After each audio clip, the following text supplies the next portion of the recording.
los principios legales que rigen el procedimiento, en este caso el expediente administrativo. Recordémonos que según nuestro programa de curso seguimos todavía en la fase del expediente administrativo. Entonces, de conformidad con el artículo 12 de nuestra ley de lo contencioso administrativo, para remitirnos a la misma, por favor, para que empiecen a ustedes a hacer allí las anotaciones correspondientes. El artículo 2 de nuestro decreto 119-96, nuestra ley de lo contencioso administrativo, establece lo relativo a los principios legales y obviamente son legales porque están fundamentados en una norma, en un decreto, que es nuestra ley de lo contencioso administrativo. Entonces, yo me he permitido colocarles de esta forma el artículo de una forma didáctica para que ustedes puedan verificar precisamente y ver que así son que así están consignados, que son 7 principios. Pero es muy importante que asistamos nosotros a clase, compañeros, porque las leyes no se explican solas, ¿verdad? Las leyes no son recetarios de cocina, decía nuestro profesor de Derecho Administrativo, ¿verdad?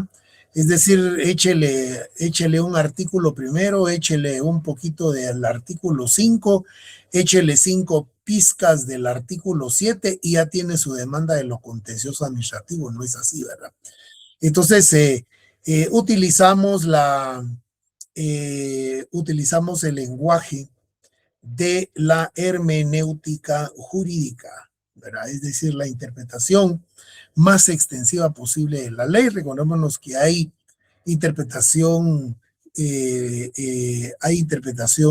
literal, interpretación extensiva, y eso es lo que nosotros siempre tratamos de hacer, una interpretación mucho más amplia de la ley.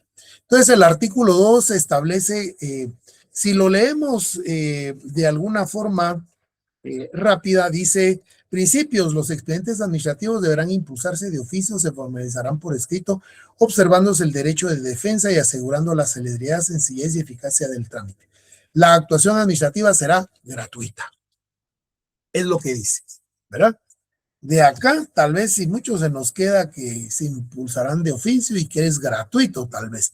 Entonces, cuando vamos a nuestra ley, cuando vamos a nuestro artículo 2, dice: principios, los expedientes administrativos deberán, número 1, impulsarse de oficio. Va a ser el primer principio.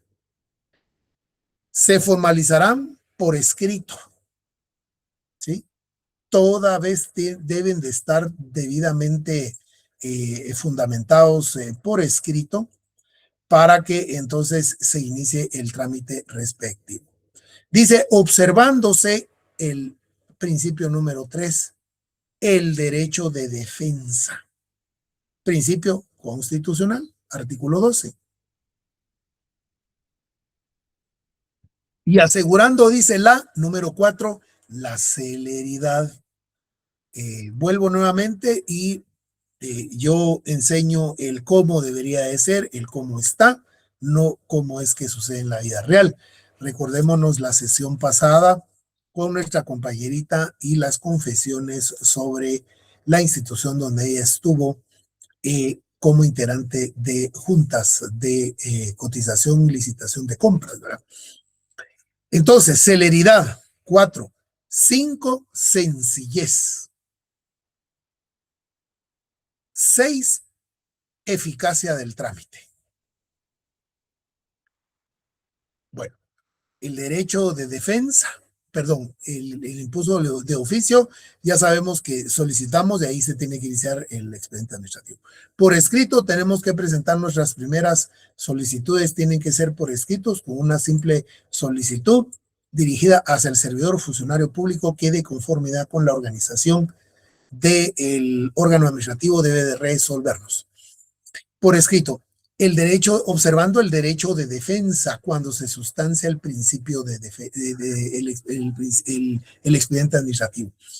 Luego, debe de caracterizarse por ser pronto, rápido. Debe haber un principio de celeridad, ¿verdad? Eso compete a la dependencia a la que nosotros estamos solicitando el servicio. Debe de ser sencillo el trámite. Debe de observar también eficacia del trámite, ¿verdad?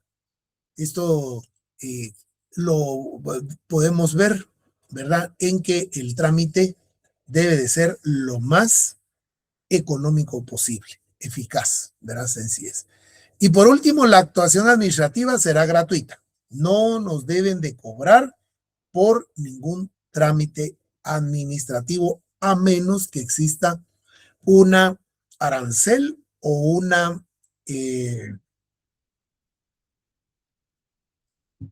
un arancel o un impuesto o una contribución específica. Para en el caso de las municipalidades, un arbitrio o una tasa municipal. Recordémonos el principio de legalidad también en la Constitución, en donde el Congreso de la República es el único facultado para imponer tributos u obligaciones tributarias para todos los que somos tributarios. Yo ya les dije que para mí no deberíamos de llamarnos contribuyentes, porque el contribuyente contribuye con lo que le nace el corazón, con lo que puede, con lo que tiene.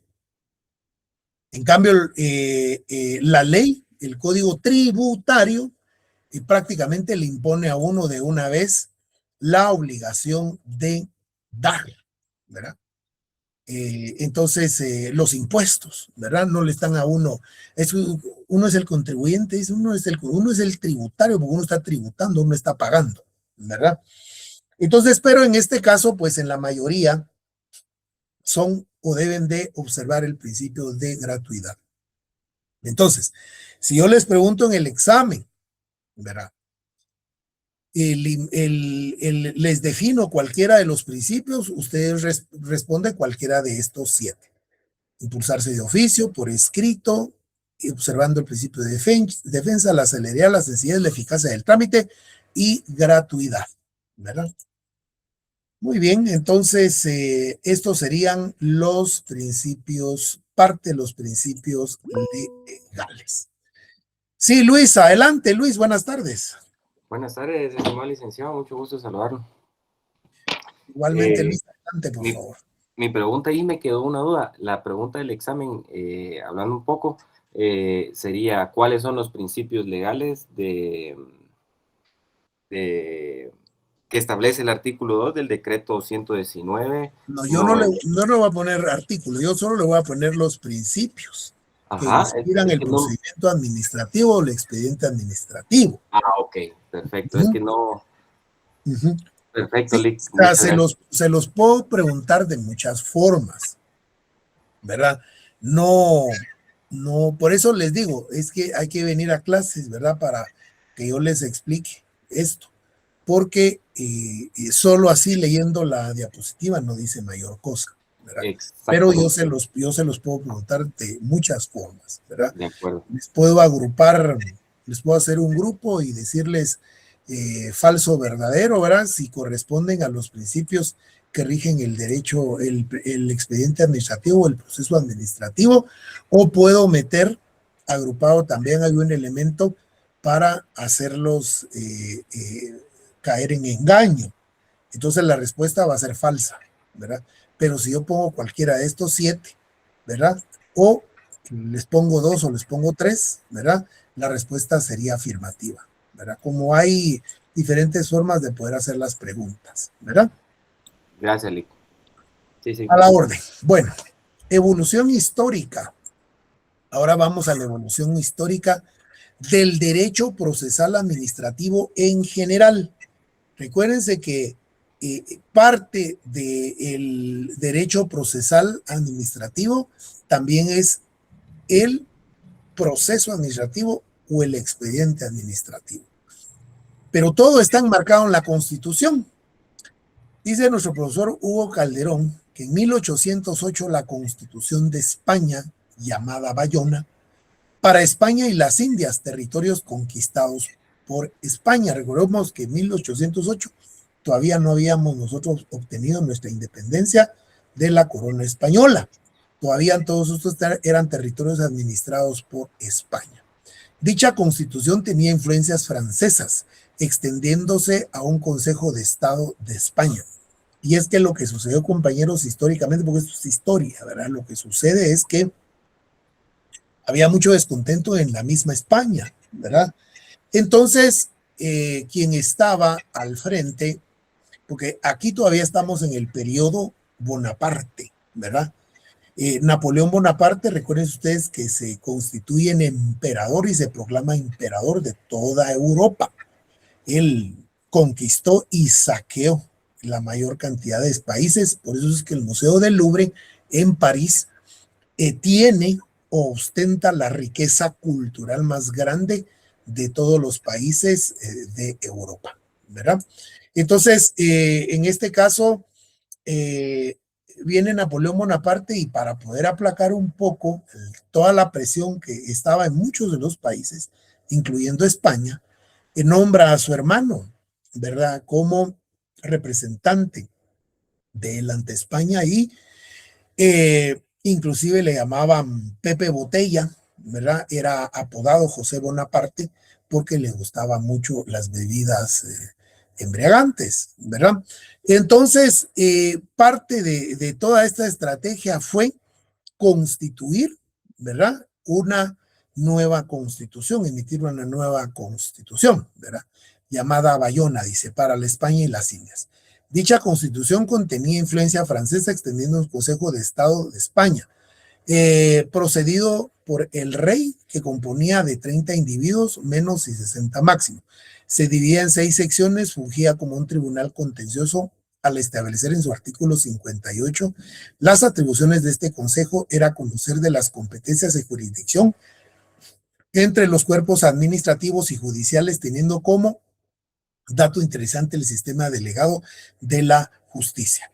Ahora, ¿por qué este es el primer antecedente histórico para Guatemala y Centroamérica? Porque éramos parte de la colonia, ¿verdad? José Antonio Irizarry es el primer diputado nombrado por Guatemala para que viaje ¿cómo se llama? A España, precisamente con la Constitución de Cádiz, que es la siguiente, en 1812. Se crea la Suprema Corte y a pesar de que los magistrados eran nombrados por el rey, en consiguiente se podía establecer el sistema de justicia retenida.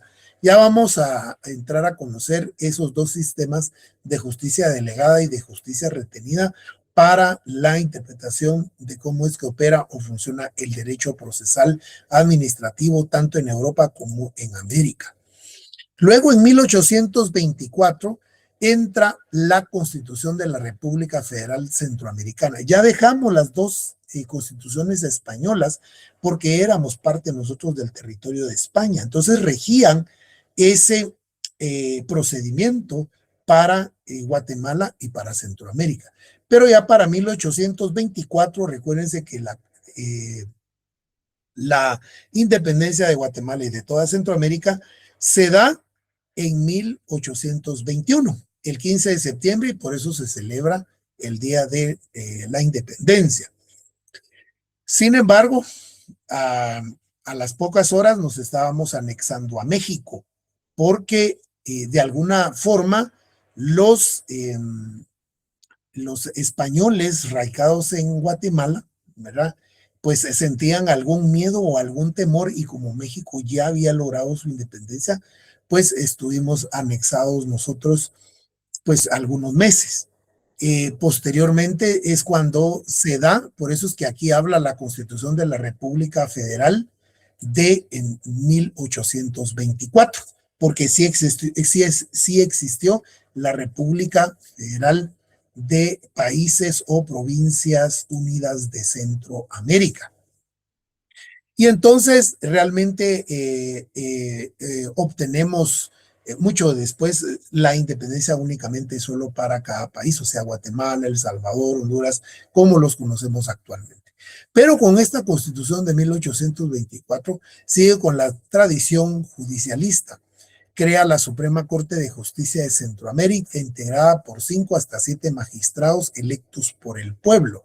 Dicha corte determinó que, en contra de los actos de la administración pública, estos nombrarán árbitros para conocer en primera instancia y ellos conocían en segunda instancia, para luego ser apeladas las sentencias ante el Senado. Vean cómo era que operaba o funcionaba el derecho procesal administrativo en ese entonces. No es como lo conocemos actualmente, ¿verdad? Actualmente son 6 salas de lo contencioso administrativo, son 6 salas para 3 salas para lo administrativo y 3 salas para lo contencioso tributario para todo el país. Tienen la calidad de magistrado de sala de la Corte de Apelaciones, está integrado por 3 magistrados titulares y 3 magistrados suplentes. Estos actualmente son electos o designados por el Congreso de la República de Guatemala, propuestos a través de una comisión de postulación, ¿verdad? Por eso es de que yo cuando imparto este punto es para que hagamos las dos comparaciones de cómo es que operaba en ese entonces y cómo es que actualmente está funcionando. Pero esta constitución tardó muy poco porque ya entonces entra en vigencia la constitución de la República de Guatemala, solo para Guatemala ya, el 15 de octubre de 1825, la primera constitución de la República de Guatemala, y crea el poder judicial y jueces inferiores. Sin embargo, no crea más atribuciones que las de juzgar los delitos. En cuanto a las cuestiones administrativas, establecía únicamente que la Corte Superior juzgará en las actuaciones con el primer jefe de Estado, secretarios del despacho, y contra el segundo, si hubiera ejercido las funciones del primero. Eso ya es para Guatemala, o sea, prácticamente se optó un sistema diferente del de 1824. Luego tenemos la Constitución de 1879, y es que miren, cuando yo impartí el curso de Derecho Constitucional, en el tercer semestre yo explicaba que ha sido tan accidentado toda nuestra composición o la constitución de Guatemala como país libre, soberano, independiente, que han pasado 5 constituciones con la actual, ¿verdad? Y este es uno de los recorridos que vemos gracias al derecho procesal administrativo.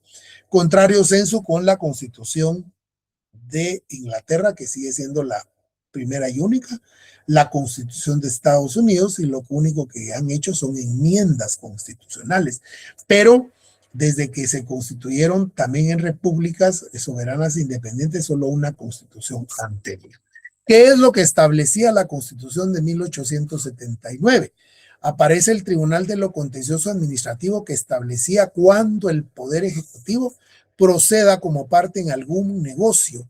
Este ventilará en los tribunales comunes. Y en caso de contiendas acerca de actos o resoluciones cuando se reclamen contra el Ejecutivo, por abuso de poder se procederá conforme a la ley de amparo. Ya existía para ese entonces una ley de amparo. Asimismo, en el artículo 77 de la referida Constitución se estableció la forma de un antejuicio por mala conducta por parte de los magistrados o jueces, en el sentido de conocer por parte del Senado dichas acusaciones y de comprobarse proceder a su remoción. Dirigirse asimismo a la Asamblea, que en las cosas de mala conducta, negligencia, oigan, o ineptitud, procederá a la remoción y a los funcionarios judiciales electos por ella, y a la de los miembros del Tribunal Contencioso Administrativo, es decir, la ignorancia de aquel entonces, ¿verdad?, calificada como ineptitud, era causal para remover a los jueces o magistrados. Luego, Vean este gran salto de 1879 a 1945. Dejó también establecida la creación del Tribunal Administrativo en el artículo 164 en el apartado de la jurisdicción privativa. Inciso B, el Tribunal Contencioso Administrativo con atribuciones para conocer en caso de contienda originada por resoluciones o actos puramente administrativos. Sus miembros son nombrados uno por el Congreso de la República, otro por la Corte Suprema de Justicia y un tercero por el presidente de la República. Contra las sentencias de lo contencioso administrativo cabe el recurso de casación. Es decir, había un tribunal integrado y cada poder del Estado, pues entonces designaba un miembro titular. Era la forma de poder designar y elegir a los magistrados. Luego de 1945 saltamos a 1956. Con relación a la Constitución avanzó en cuanto al nombramiento de los magistrados, ya que como vimos en 1945 los 3 magistrados titulares y suplentes eran nombrados uno por cada organismo del Estado, interviniendo así con la independencia judicial de estos. Sin embargo, esta nueva Constitución se estableció que los 3 los nombraba el Congreso de la República. Ya dejó el Ejecutivo y el Judicial de designar a magistrados y ya los dejó que el Congreso de la República los designara. Y establecían los artículos 193, el Tribunal de lo Contencioso Administrativo, como el del conflictos de jurisdicción, se integrará por 3 magistrados titulares y 2 suplentes electos por el Congreso de la República. Durarán en el ejercicio de sus cargos 4 años y tendrán las mismas calidades que los magistrados de la Corte de Apelaciones. El artículo 194 establecía: el Tribunal de lo Contencioso Administrativo tiene atribuciones para conocer en casos de contienda originada por actos o resoluciones en los que la administración proceda en ejercicio de sus facultades regladas, así como en los casos de discusión de contratos y concesiones administrativas. Vean cómo es de particular, porque ya es la primera Constitución que habla de discusión de contratos y concesiones administrativas, que es donde se ventila en los tribunales de lo contencioso administrativo. Luego, nuevamente otra Constitución, la de 1965. Artículo 255. El Tribunal Contencioso Administrativo tiene atribuciones para conocer en casos de contienda originadas por actos y resoluciones de la administración pública, municipalidades y entidades descentralizadas, autónomas o semiautónomas, ¿verdad? Ya incluyó ahí todas las manifestaciones o formas de la administración pública para poder ventilarse. Contra las sentencias y los autos definitivos que pongan fin al proceso procede el recurso de casación. Y llegamos al último estadio de 1965, brincamos hasta 1985, promulgada por la última Asamblea Nacional Constituyente el 31 de mayo, que entra en vigencia el 14 de enero de 1986, la actual Constitución. En el artículo 221 constitucional establece: Tribunal de lo Contencioso Administrativo. Su función es la de contralor, oigan, la de contralor de la juridicidad de la administración pública. Quiere decir que este tribunal fiscaliza, controla las resoluciones de la administración pública y que estén fundamentadas en ley, en derecho, de la juridicidad de la administración pública, y tiene atribuciones para conocer en casos de contienda por actos o resoluciones de la administración y de las entidades descentralizadas y autónomas del Estado, así como en los casos de controversias derivadas de contratos y de concesiones administrativas. De manera que tenemos entonces ya una definición constitucional más robustecida y más completa que podamos tener, ¿verdad? Eso está establecido en el artículo 221 constitucional.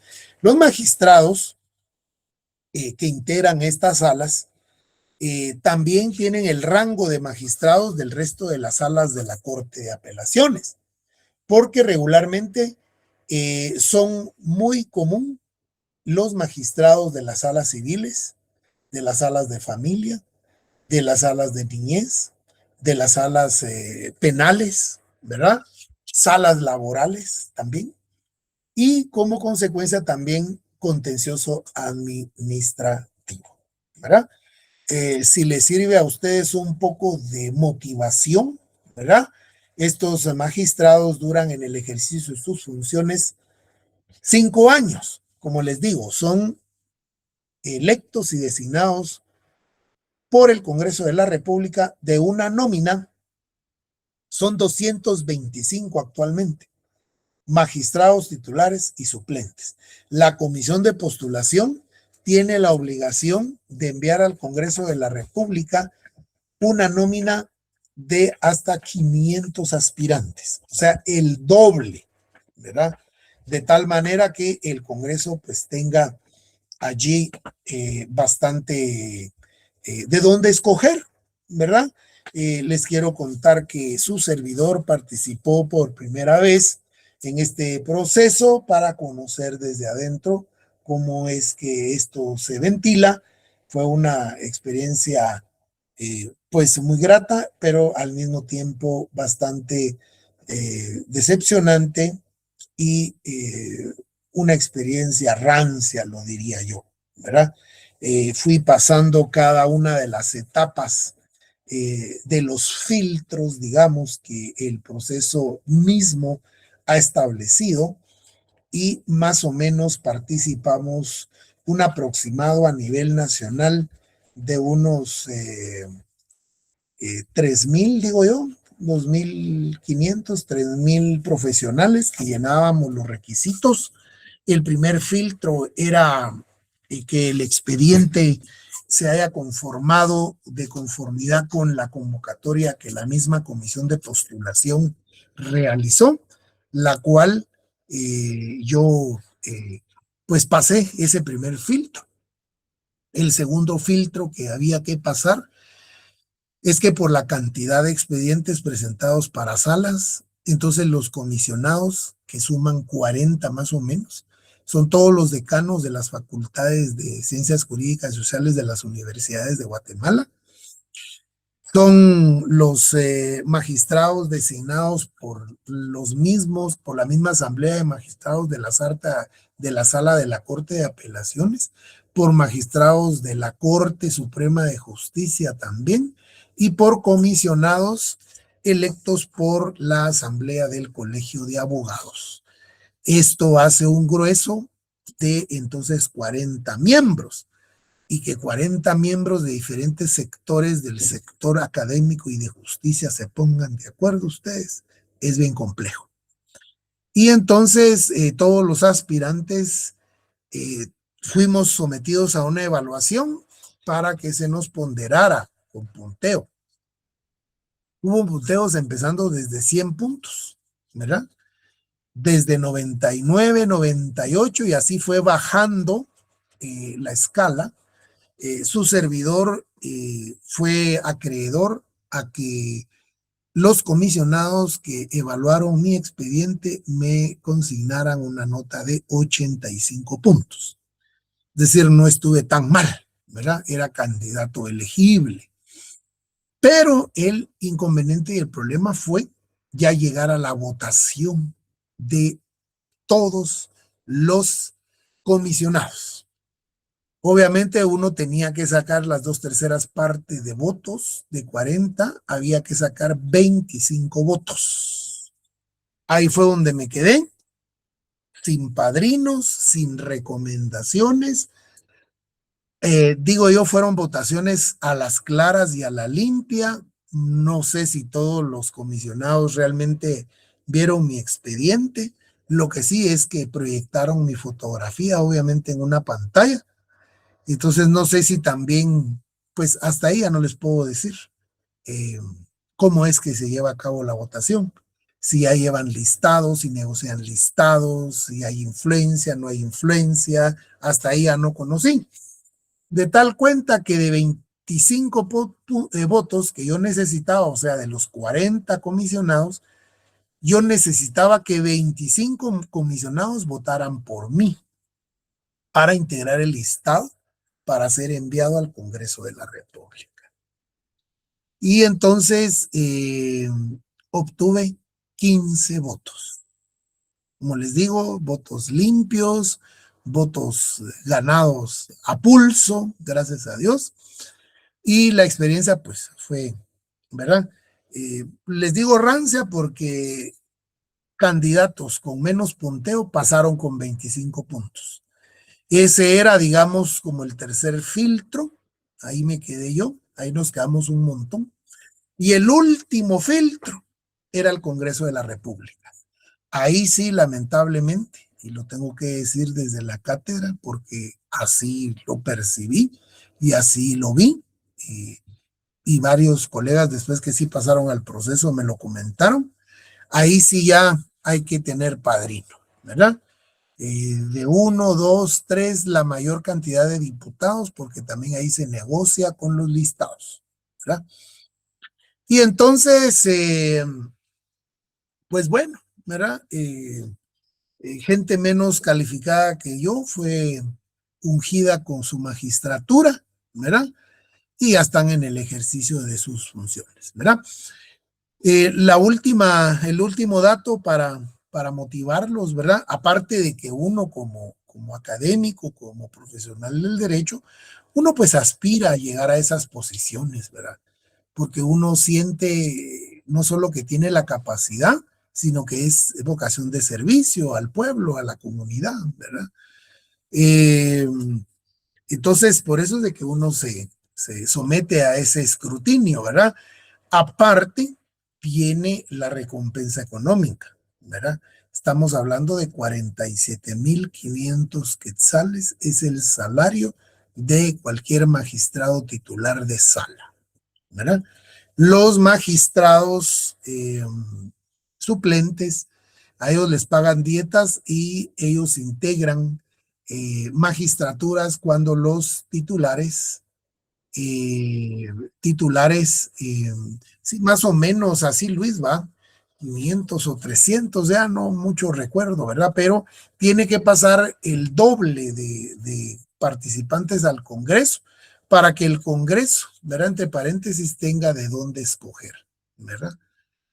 Entonces, ahí está, ¿verdad? Estamos hablando que el organismo judicial, por ejemplo, es de los mejores patronos en Guatemala, hablando del Estado. Son 20 salarios los que paga el organismo judicial al año, ¿verdad? Hay bastantes bonos ahí bonitos en el organismo judicial. Pero bueno, muy bien, sirve para ustedes un poquito de motivación también para que algún día puedan llegar a esos escenarios. Para recurrir a este tribunal no será necesario ningún pago o caución previa. Sin embargo, la ley podrá establecer determinadas situaciones en las que el recurrente tenga que pagar intereses a la tasa corriente por los impuestos que haya discutido e impugnado, en cuyo pago el fisco demore en virtud del recurso. Esto estamos hablando de específicamente cuando estamos frente a el Tribunal eh, eh, Contencioso Tributario. Contra las resoluciones y autos que pongan fin al proceso, puede interponerse el recurso de casación.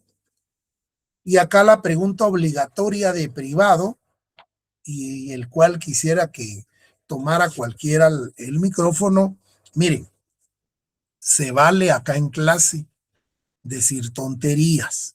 Para eso estamos acá, porque se lo pueden preguntar en el privado. ¿Por qué es recurso de casación y no es recurso de apelación? ¿Por qué ha establecido la ley recurso de casación y no el de apelación? A ver, compañeros, cualquiera, por favor. Cualquier opinión, cualquier idea o cualquier criterio. es válido, pero no todos, uno por uno. Licenciado, buena tarde. Buenas tardes, Suni. Sí, yo he escuchado que la casación es porque se pueden alegar las violaciones de fondo y de forma. Ajá, muy bien, Entonces, muy bien. la forma es en que se llevó el proceso, ¿verdad? La Ajá, etapa y alguna prueba que no fue admitida. ajá, excelente, muchas gracias. Y el Miren, de fondo ajá, es en sí el derecho que se está cómo no, violentando. así es, muy bien, pero no es esa la razón. A ver, Pride Alvisures Valle, adelante. Buenas tardes, Lic. Buenas tardes. Porque el tribunal actúa como última instancia en ese. Tiene la mitad del punteo, tiene la mitad del punteo, por ahí va, por ahí va. ¿Algo más que quiera agregar? mm, Pues sí es Va así, bien, va bien, porque va cerca, va cerca. la ley no considera una segunda para esos tribunales, Ajá, una segunda ¿qué? instancia. Entonces, estos tribunales, ¿cómo se les podría denominar? Ay, ahí sí Por me ahí va. agarró. Excelente, excelente. Ya, para mí ya ganó el privado ahí con esa respuesta. Adelante, Edgar. Buenas tardes. Buenas tardes, gracias. Porque el Tribunal de lo Contencioso Administrativo es de única instancia, entonces por lo tanto no cabe un Muy recurso de bien. apelación, Ex- está al mismo nivel que los tribunales de apelación. Excelente, Edgar. Esa es la respuesta. La naturaleza jurídica del proceso contencioso administrativo es que es un proceso de conocimiento en única instancia. No hay juzgados de primera instancia. Y recuérdense que la apelación se conoce en segunda instancia. Entonces, no cabe la apelación, por eso se va a la casación, ¿verdad? En dado caso, lo único también que la ley establece es aclaración y ampliación. Sí, Alvisure quiere seguir participando o no. No, Lic, se quedó levantada la mano, ahorita la bajo. Muy bien, excelente, muchas gracias. Sí, miren, no importa, ¿verdad? Decía el doctor Luis César López Permonta, ¿verdad? Abogado que se queda callado, mejor que no estudie derecho, ¿verdad? Estudiante, ¿verdad? Miren, en las audiencias ustedes no saben ni lo que uno escucha o lo que uno dice, ¿verdad? Pero uno no se puede quedar callado, ¿verdad? Código Tributario, artículo 161, creación de las salas de lo contencioso administrativo, la ley de organismo judicial, artículo 58, jurisdicción privativa para lo contencioso administrativo, inciso A, aparte de la Constitución, tenemos nosotros también estas leyes. Elementos del procedimiento administrativo, ya salimos de la historia del proceso contencioso administrativo en las constituciones. Los elementos del procedimiento administrativo. Tenemos el inicio de oficio. Todo procedimiento puede ser iniciado en tres formas. Como se inició el procedimiento es una de sus principales características. De oficio es cuando se inicia por impulso de la propia administración, que se da fundamentalmente cuando va implícita la violación del particular a normas legales o reglamentarias, siempre cuidando que el derecho del particular de darle la audiencia correspondiente para que pueda pronunciarse. A petición de parte cuando el impulso o la iniciación del procedimiento se realiza por parte de conformidad con el artículo 28 con relación a el derecho de petición.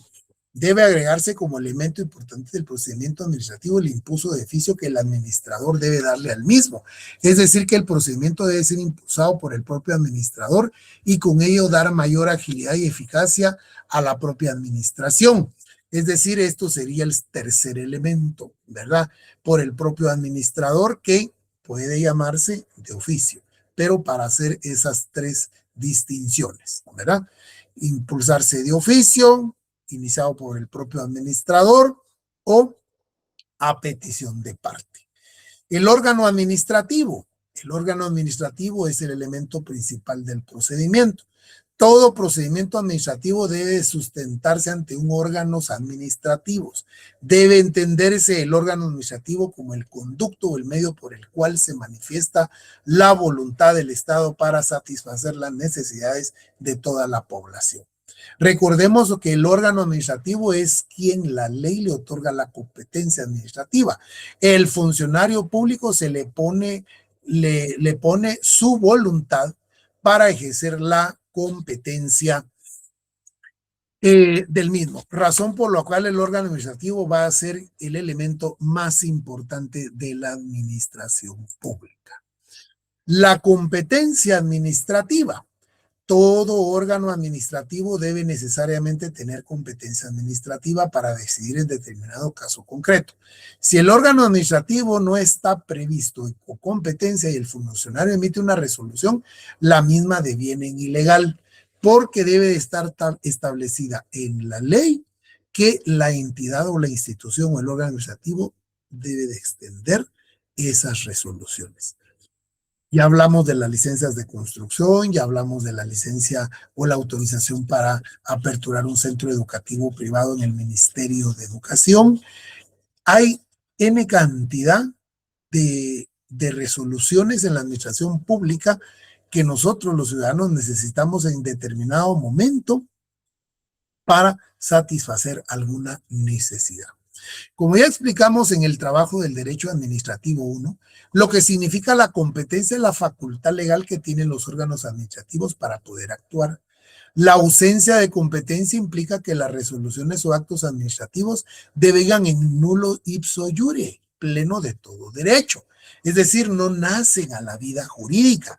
Y ahí hay que tener cuidado con eso porque en su momento, ¿verdad?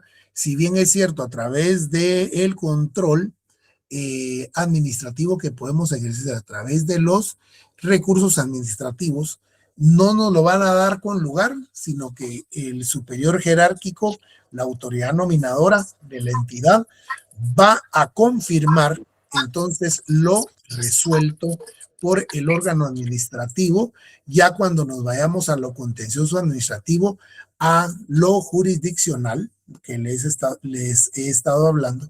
Entonces ahí sí no va a haber otra que estos magistrados entren a conocer y se den cuenta entonces que el funcionario emitió una resolución para la cual no tenía facultad o competencia para hacerlo, ¿verdad? Muy bien, entonces sigamos. El administrado. Los administrados somos todos, es decir, la población a la que se debe la administración pública. El administrado o particular es otro de los elementos más importantes dentro del procedimiento administrativo, pues es el quien en el acto de la resolución del órgano administrativo va a beneficiar o va a perjudicar, ¿verdad? Nosotros somos quienes estamos pidiendo la resolución. Es el administrado quien se debe a la administración. En a quien el órgano administrativo y el funcionario público tiene que servir. Cuando el Estado cumple su finalidad, está cumpliendo con los particulares. ¿Cuáles son las características del procedimiento administrativo? Suelen confundirse con los principios, que en buena medida son características, pero estas deben analizarse con perfil deseado del procedimiento para garantizar el cumplimiento de sus principios. Internacionalmente se ha planteado la necesidad de sistematizar el procedimiento administrativo. Incluso la Corte Suprema de Justicia de Estados Unidos de América desarrolló el concepto de un trato justo o juego limpio, porque el particular debe de siempre a dónde va la administración y no debe de guardar secretos en sus intenciones. El Congreso Internacional de Ciencias Administrativas, celebrado en Varsovia en 1971, imagínense ya hace cuánto, Se precisaron conclusiones sobre las características fundamentales que debe reunir todo proceso administrativo. En primer lugar, tenemos la audiencia. A todo administrado debe dársele audiencia antes de que el administrador emita una decisión final o la resolución o acto administrativo. ¿Por qué? Para realmente darle ese derecho de defensa, aunque después tenga los recursos administrativos a su favor. Enumeración de pruebas. Enumeración de todos los medios de prueba que deben de ser utilizados por la administración o por las partes en el procedimiento. Aunque dentro del procedimiento administrativo es una norma general que las pruebas corran a cargo de quien las solicita, hay que tomar en cuenta que, en caso del procedimiento sea impulsado de oficio, el administrador debe recabar algunas pruebas para emitir una resolución más justa para el particular, como informes a otras dependencias, inspecciones oculares, dictámenes técnicos y jurídicos. Fíjense que, por ejemplo, en el caso de las licencias o resoluciones para apertura de centros educativos en el Ministerio de Educación, el Ministerio de Educación va a ir a verificar, fíjense que dentro de los requisitos debe de acompañarse un plano elaborado por un arquitecto de las instalaciones del centro educativo para que cumpla con las finalidades. Pero no solo acompañar el plano, fotografías, croquis, sino que el Ministerio de Educación, la dirección departamental, acude al lugar in situ para poder revisar tales extremos. De toda la papelería que se acompañe, por ejemplo, de los docentes que van a iniciar el claustro de maestros de los establecimientos, debe acompañarse toda la papelería. El CV, copia del título confrontado, también copia de la cédula docente, para que todos los docentes estén autorizados y estén en ley para poder ejercer la docencia, entre otros extremos. Todo eso es aportado, por ejemplo, por la persona que está solicitando la autorización del centro educativo. Fijación de plazo. Fijación de un plazo en el cual la administración debe de resolver tomando en cuenta los medios de prueba que deben de practicarse. También los plazos o términos dentro de la administración pública dependen en buena medida de los reglamentos que tengan fijadas la administración. Hay que recordar que el artículo 28 constitucional que fija el plazo general para la administración pública, en caso de no existir plazo, se aplican los 30 días que establece el inciso F del artículo 10 de nuestra ley de amparo y exhibición personal. Ya les dije yo que es el caso del amparo administrativo. Plazo a otras instituciones que intervienen. Los plazos en los que deben de realizarse las audiencias y la intervención a otros órganos e instituciones deben de estar fijados en las normas reglamentarias. En su caso, aplicar el artículo 10 de la ley de amparo que se explicó anteriormente. Análisis de pruebas.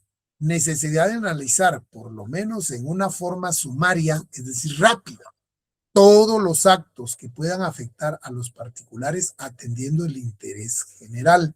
En este caso, hacer el análisis de la prueba, el administrador debe de aplicar los principios que le están atribuidos al procedimiento, como lo son el de legalidad, juridicidad y el de justicia administrativa. Principios vistos en el curso del Derecho Administrativo 1. El análisis de la prueba que el administrador rindió y las pruebas que el mismo órgano administrativo recabe dentro del procedimiento administrativo es lo que al final del mismo y al momento que tenga que emitir una resolución administrativa se podrá en primer lugar ajustar a derecho y en segundo lugar que la resolución administrativa sea justa, es decir, que se aplique lo que se denomina la justicia administrativa. Notificación a los administrados.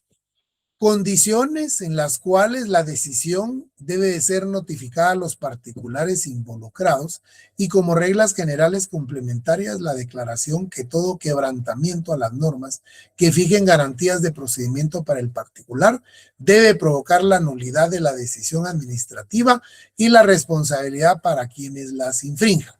Toda resolución administrativa debe ser hecha saber a los administrados que intervienen en el procedimiento administrativo y la administración la forma de hacerla saber a los administrados a través de las notificaciones.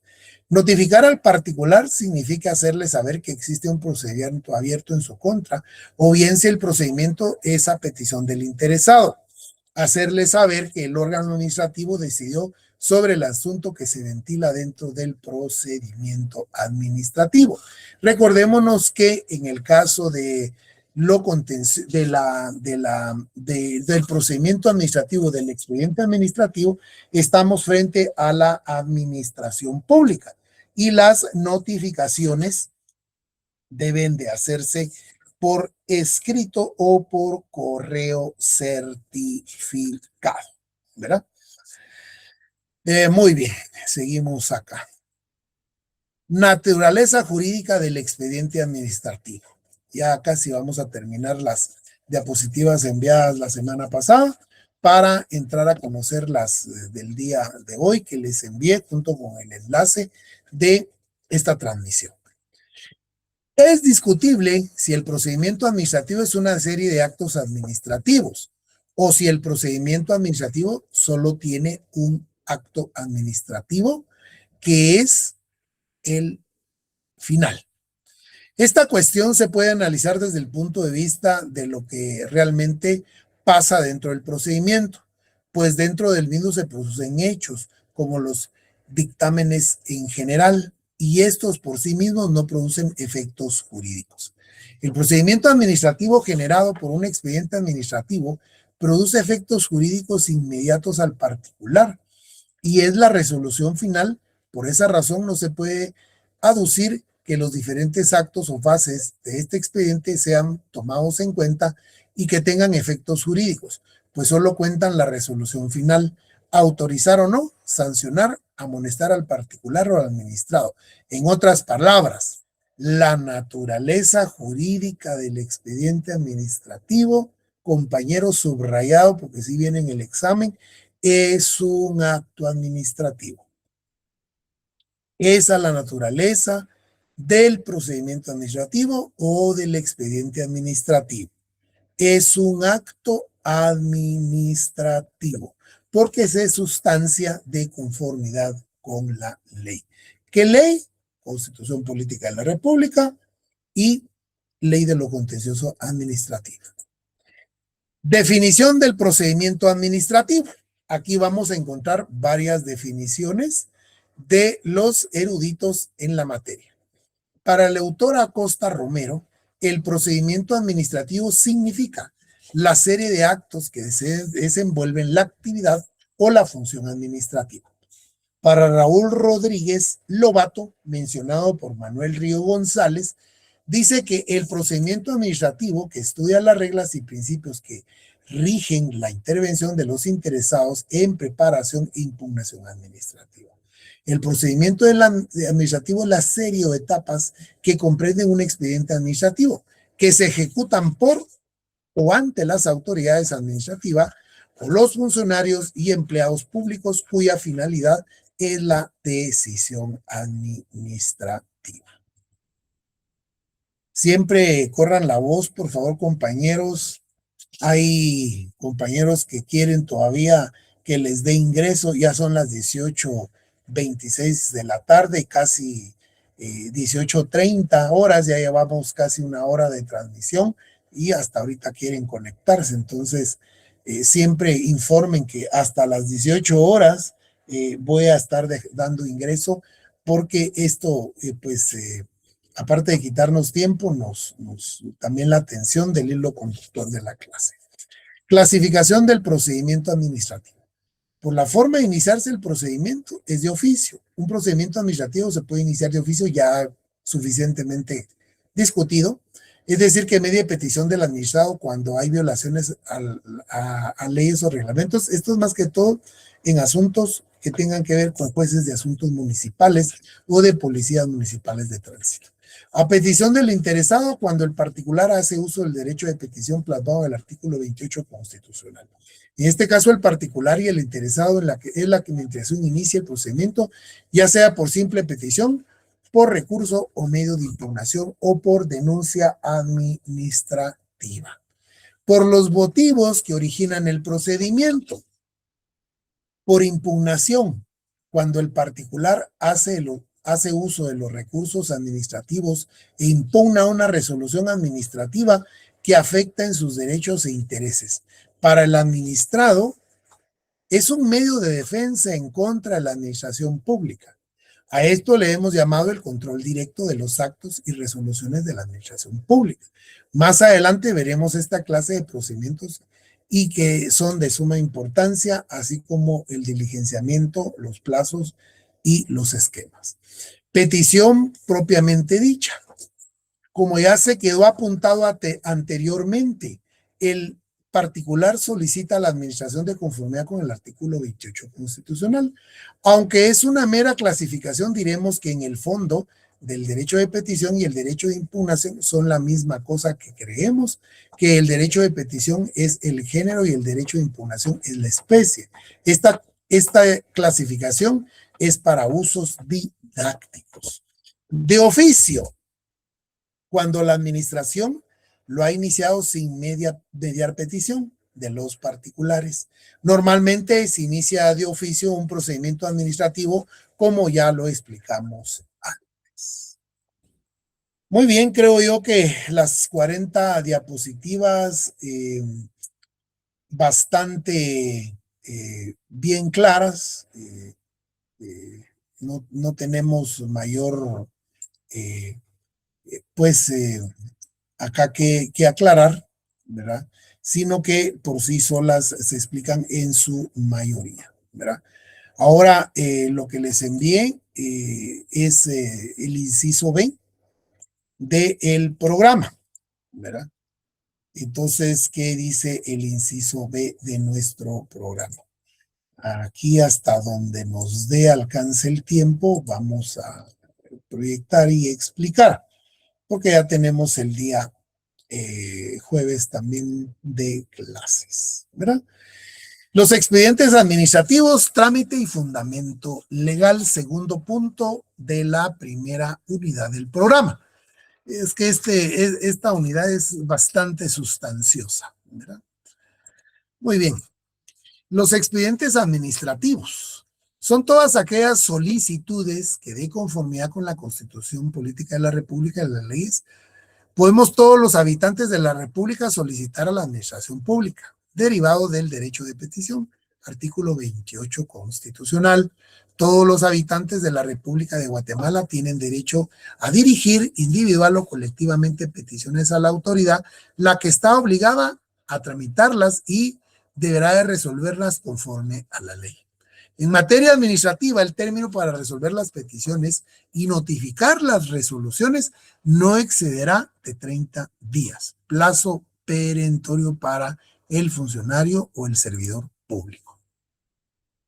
El conjunto de documentos, actas, peticiones, pruebas, testimonios, dictámenes, etcétera, en todo en general, ordenados en forma cronológica en que se realizaron los hechos administrativos, peticiones, actuaciones, audiencia, presentación de pruebas, y que finaliza con la decisión administrativa. Los documentos y los hechos del expediente administrativo son los que dan fundamento a la vida jurídica, a los actos y resoluciones que emite el órgano administrativo. Naturalmente hay que tomar en cuenta que el expediente administrativo debe de formarse dentro de un órgano administrativo que efectivamente tenga competencia. De lo contrario, el producto que se saque de este expediente será nulo de pleno derecho.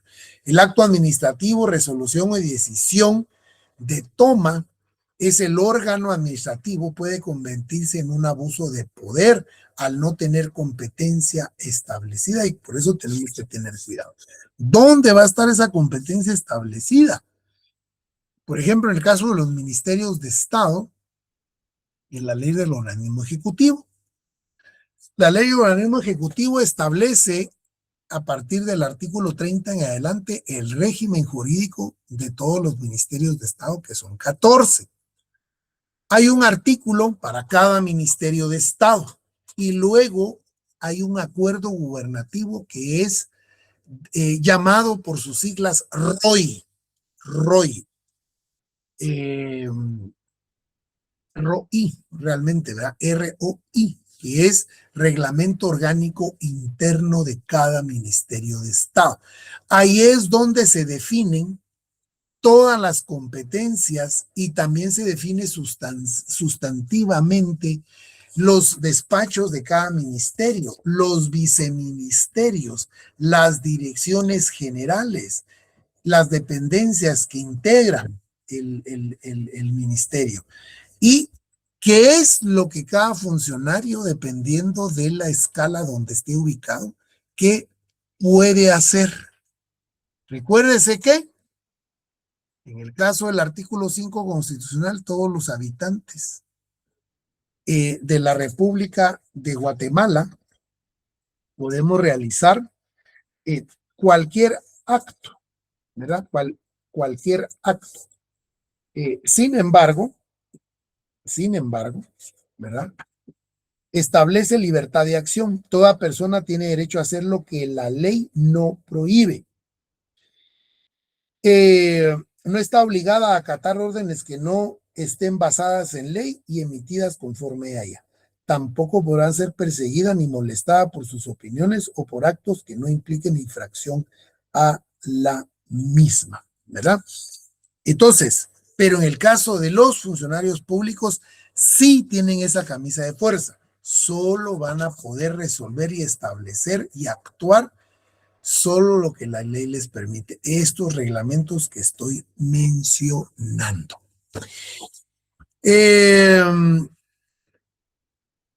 Los documentos y hechos del expediente administrativo son los que dan fundamento a la vida jurídica y a los actos y resoluciones que emite el órgano administrativo. Naturalmente hay que tomar en cuenta que el expediente administrativo debe formarse dentro de un órgano administrativo que efectivamente tenga competencia, ¿verdad? De lo contrario, pues nulo ipso iure de pleno derecho. Los expedientes administrativos tienen una serie de componentes que es suma importancia enumerar y que debemos de tratar de individualizar para una mejor comprensión de lo que implica este. De la definición que se elaboró anteriormente podemos analizar los siguientes componentes. Los documentos. El expediente administrativo se compone de documentos de toda índole. Dentro de los documentos podemos encontrar las actas de toda naturaleza, memoriales de petición o de impugnación, pruebas documentales, certificaciones, escrituras públicas, documentos privados, plazos legales, dictámenes técnicos jurídicos, dictámenes técnicos en particular, cualquier documento. La cronología de los hechos administrativos. Todas las actuaciones dentro del expediente, ante quien se encuentren enumeradas y foliadas en forma cronológica de todo lo que ha sucedido dentro del expediente. Por cuestión de orden administrativo y para facilitar su análisis, de emitir la resolución del acto administrativo. La cronología significa el orden histórico por el lugar, hora, día, mes, año y en presencia de quien sucedieron los hechos administrativos. Los expedientes administrativos se folean de abajo hacia arriba. Es decir, hacia abajo, o sea, la última página del folder o del expediente, se va a encontrar la solicitud inicial y a ese folio, recuérdese que folio viene de follaje, del latín follaje, que quiere decir hoja. Por eso se llama folio. Entonces, ese va a ser nuestro primer folio. Luego van a haber providencias de trámite o previos. Si la autoridad admitió a su trámite esa solicitud inicial, va a haber una providencia de trámite que lo va a trasladar a otra dependencia dentro de la organización administrativa. Si no, entonces lo que va a pasar es que previo a darle trámite, amplíe más su información, enumere tal cosa, cualquier previo que pueda haber. Entonces nos van a devolver nuestra solicitud con ese previo. Y entonces uno tiene, si quiere continuar uno con el trámite, la obligación de subsanar esos previos para seguir o continuar con el trámite. Y así sucesivamente se va a ir sustanciando posteriormente el expediente. La decisión administrativa, la finalidad principal del procedimiento administrativo, Es la resolución o acto administrativo. Esto es lo que pone fin y el que va a producir los efectos jurídicos del acto administrativo. Como ya lo hemos indicado en el trabajo de Derecho Administrativo 1, el acto administrativo es la declaración unilateral y concreta del órgano administrativo que produce efectos jurídicos. Ya lo hemos indicado en varias oportunidades, lo que en realidad producen efectos jurídicos es lo que nos indica al final del procedimiento. Nos autorizaron algo, nos denegaron algo, nos impusieron una sanción administrativa, lo que sea. Ese es el elemento jurídico. No hay otra cosa dentro del procedimiento que produzca el dictamen o jurídico sin la inspección, eso ocular, etcétera. Son meros hechos que pasaron dentro del expediente, pero en ninguna consecuencia jurídica. Al final lo que tenemos es la resolución de fondo, como lo establece nuestra ley de lo contencioso administrativo, que lo vamos a ver, ¿verdad? En el artículo 4 dice: las resoluciones serán providencias de trámite, que es la que ya les comenté, y resoluciones de fondo. Estas últimas serán razonadas y atenderán al fondo del asunto y serán redactadas con claridad y precisión, ¿verdad? Que tener en cuenta eso, ¿verdad? Porque en ningún momento una opinión técnica o jurídica o de cualquier otra índole dentro del expediente administrativo no lo tenemos que tener como valedero, sino la resolución final, ¿verdad? Publicidad de los actos administrativos, ¿verdad? Hablábamos la otra vez de la Ley de Acceso a la Información Pública, es precisamente este artículo. Todos los actos de la administración son públicos, de conformidad con nuestra Constitución Política de la República. 30. Publicidad de los actos administrativos. Todos los actos de la administración son públicos. Los interesados tienen derecho a obtener en cualquier tiempo informes, copias, reproducciones y certificaciones que soliciten y la exhibición de los expedientes que deseen consultar. También, y de conformidad con el principio constitucional, deviene el artículo 57-2008, Ley de Acceso a la Información Pública, la cual regula todo lo relativo a la petición de copias certificadas de todos los expedientes tramitados ante la administración pública. El numeral 7 del artículo 1 del decreto 57-8, ¿verdad? Es lo que establece esta ley, ¿verdad? ¿Cuál es precisamente la naturaleza de la misma? Recordémonos también que esta ley obliga, compañeros, a todos los órganos administrativos, a los 3 poderes del Estado, a las entidades descentralizadas, a las entidades autónomas y demás, ¿verdad? Que deben de habilitar unidades de acceso a la información pública. Estas tuvieron que implementarse a cargo de personal específico nombrado para el efecto, y por ahí ingresa cualquier solicitud. En todos los ministerios de Estado hay unidad de acceso a la información pública. Hay quienes hasta ya por correo electrónico, ¿verdad? Por páginas, sitios web, ¿verdad? Dominios de sitios también, puede solicitarse información. De hecho, ya hay, la ley establece que debe de estar subido en los portales información de oficio. En la mayoría aparece de ministerios, aparecen, por ejemplo, las compras, aparece también las nóminas del personal contratado, los salarios inclusive, la clase de los puestos, ¿verdad?, que tienen las personas, el renglón bajo el cual están contratados, ¿verdad?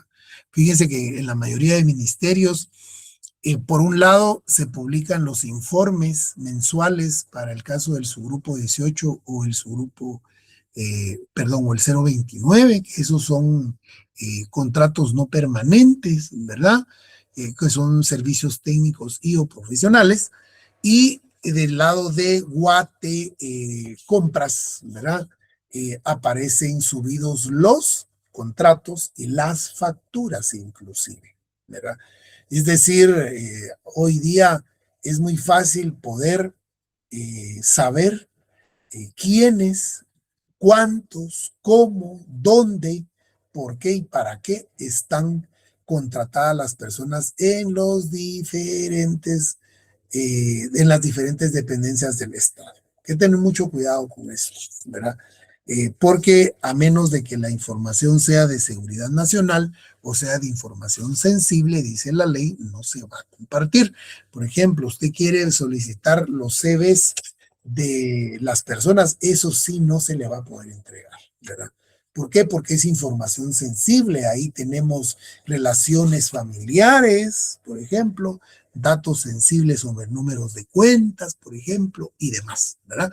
Entonces eso hay que tenerlo siempre en cuenta porque de conformidad con esta ley no procede compartir esa información. Acceso a los archivos y registros estatales. Todas las personas tienen derecho de conocer los registros, fichas y de cualquier otra forma de registros estatales. En ese sentido, cualquier expediente administrativo y cualquier estado en que se encuentre. El artículo 31 constitucional regula lo relativo a esto. Acceso a archivos y registros estatales. Toda persona tiene derecho a conocer lo que en ella conste en archivos, fichas y cualquier otra forma de registros estatales y la finalidad con que se dedica esta información, así como correcciones, rectificación y actualización. Ahora, ¿por qué tanto el acceso a la información pública y los actos de la administración pública son públicos y el acceso a los archivos? Porque, compañeros, todo esto se maneja con fondos estatales, fondos que provienen del pago de todos nuestros impuestos que pagamos todos los guatemaltecos. Desde el salario del presidente hasta los conserjes, que con todo respeto menciono su nombre, en todas las dependencias del Estado, su salario es pagado con nuestros impuestos de todos los guatemaltecos. Entonces, es decir, nosotros somos los dueños, somos los patronos de toda esta gente, ¿verdad? Pero vean cómo es que opera y cómo funciona estando en el ejercicio de la función pública, ¿verdad? El funcionario público debe de llegar a servir al pueblo, no a servirse del pueblo. Y es lo que muchas veces no existe esa conciencia por parte de los funcionarios y empleados públicos, ¿verdad? Lamentablemente. Generalidad del procedimiento administrativo o expediente administrativo de conformidad con la legislación vigente actual, así como de cada reglamento interno de cada órgano administrativo o dependencia deberá contener un reglamento instructivo, listado, requisitos de documentos que debe de contener las solicitudes iniciales. Con lo que se necesitará el expediente administrativo, recordemos que el derecho administrativo es una de las características que es un derecho joven, no codificado. Sin embargo, para tener fundamento legal que abarquen todas las solicitudes, podemos invocar nuestra ley de lo contencioso administrativo y su artículo 1. Derecho de petición, las personas tienen derecho. Peticiones que se dirijan a funcionarios y empleados de la administración pública deberán de ser resueltas y notificadas dentro del plazo de 30 días, contados a partir de la fecha en que haya concluido el procedimiento administrativo. Principios que rigen el expediente administrativo. Definición del expediente administrativo, que es el conjunto de documentos y actuaciones por objeto, materializar el derecho de petición y emitir una resolución. Los principios legales del expediente administrativo, que ya también ya los vimos, ¿verdad? Que son 7, ¿verdad? Ya para no remarcar más en ello. Muy bien. Colorín colorado, esta segunda diapositiva también ha terminado. Y entonces ustedes pueden, estamos en la fase de preguntas y respuestas, si es que las hubieren. De no haber, entonces estaríamos culminando ahí con la clase del día de hoy, el día de mañana o el día jueves. Yo les estaría enviando el material del día jueves, ¿verdad? Para que entonces tengamos ahí y vayamos al día, vamos bastante bien, ¿verdad? Entonces, ahora procedemos a tomarnos la asistencia de cierre de la clase. Muchas gracias ahí a Blanca, a Héctor, a don Edgar, vamos a ver quién más.